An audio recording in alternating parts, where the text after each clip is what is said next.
Simon & Schuster Audio presents The Price, a novel by Joan Johnston. Read by Stevie Ray Dallimore.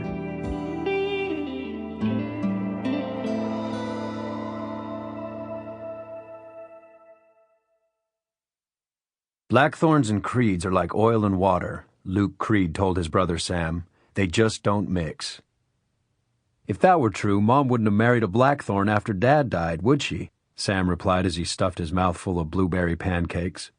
I take it back, Luke said, pouring blueberry syrup over the newest batch of pancakes his sister-in-law had dropped onto his plate. Blackthorns and creeds are more like gasoline and matches. Put them together and you end up with one hell of a blaze.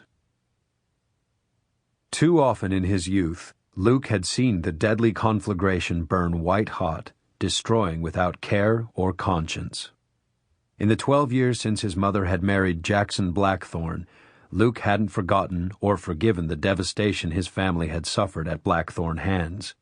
His father murdered, his brother Sam crippled, their cattle infected with brucellosis, priceless cutting horses disappearing into thin air, with every disaster leading straight back to some Blackthorne.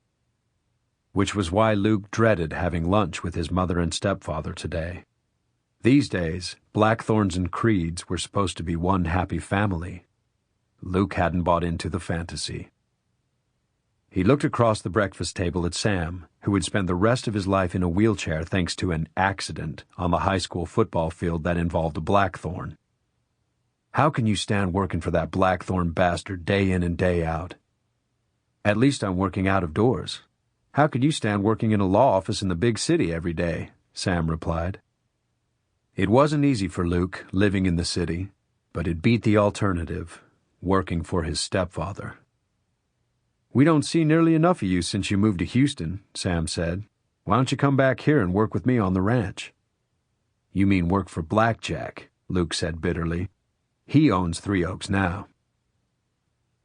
The two modern-day South Texas ranching families, one rich and powerful, the other poor and struggling, had been mortal enemies since the Civil War, fighting over a piece of land owned by the Creeds along Bitter Creek, a trickle of water that never ran dry, even in the driest years.